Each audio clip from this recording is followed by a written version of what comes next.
জুবিনদাৰ গান শুনি চাহপাত ছিঙিব আহিছোঁ। আজি চাহপাত ছিঙা শেষৰ দিন। আজিৰ পৰা চাহপাতৰ গছবোৰ আধাতে কাটি পেলাব। গুড মৰ্ণিং সকলোকে, নতুন এটা মিনি ব্লগলৈ স্বাগতম জনাইছো। নিব আহিছিলো চাহপাতৰ ব্ৰেক, এয়া মোৰ পাছফালে চাবও পাৰে। আজি আকৌ চাহপাত ছিঙা বিশেষ দিন। আজিৰ পৰা চাহপাত ছিঙা নহয় আৰু, কাৰণ চাহপাত গছজোপাৰ কাটিং হ'ব।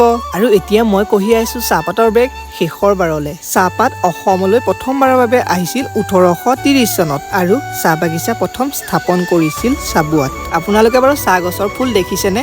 নাহৰ ফুলৰ নিচিনা একেবাৰে একেই। এতিয়া গৈ আছো বজাৰলৈ গৈ থাকোতে আকৌ এখন বাগান পাৰ হৈ যাব লাগে, বহুত ধুনীয়া আৰু বহুত ডাঙৰ। আৰু এইফালে চাহপাতৰ গছ কাটিং কৰা আৰম্ভ হ'লেই। এনেকে ধৰণে এবছৰৰ মূৰে মূৰে কাটি থাকে। এই সেউজীয়া বাগানখন কেইদিনমানৰ পিছত দেখিবলৈ বহুত বেয়া লাগিব। বাৰু আজিলৈ মিনি ব্লগটো ইমানতে সামৰণি মাৰো। বহুতে সুধি থাকে তুমি কিমান টাইমত ভিডিঅ' আপলোড কৰা। মই আপলোড কৰোঁ ৰাতিপুৱা 7টাৰ পৰা 8টা বজাৰ ভিতৰত।